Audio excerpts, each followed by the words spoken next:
हाल ही में 2026 के पश्चिम बंगाल के विधानसभा चुनाव में तृणमूल कांग्रेस को बहुत बड़ी ऐतिहासिक हार का सामना करना पड़ा। पश्चिम बंगाल के विधानसभा के चुनाव के नतीजे आ चुके हैं और ममता बनर्जी का 15 साल का अभेद किला अब ढह चुका है।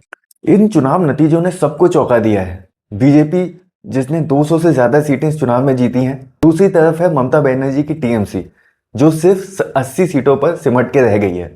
भर्ती घोटाले, राशन वितरण मामले, टीएमसी के नेताओं पर भ्रष्टाचार के जो आरोप लगे थे, उनसे भी पार्टी की छवि काफी खराब हुई थी, जिसका नुकसान उन्हें चुनावों में देखना पड़ा। टीएमसी की हार का एक और कारण यह भी हो सकता है कि चुनाव से पहले कई बड़े नेताओं और जमीनी कार्यकर्ताओं ने पार्टी का साथ छोड़ दिया था।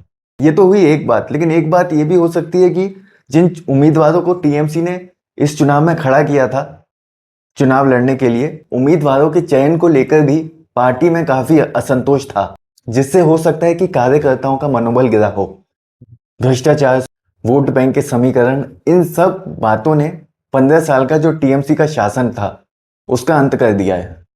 2026 का ये विधानसभा चुनाव जो बंगाल में हुआ है, वेस्ट बंगाल में हुआ है, ये वहां की पॉलिटिक्स के लिए एक नया चैप्टर है। अब देखना यह है कि पहली बार भाजपा की सरकार जो है वेस्ट बंगाल में बनी है, अब वो बंगाल को किस दिशा में लेके जाते हैं।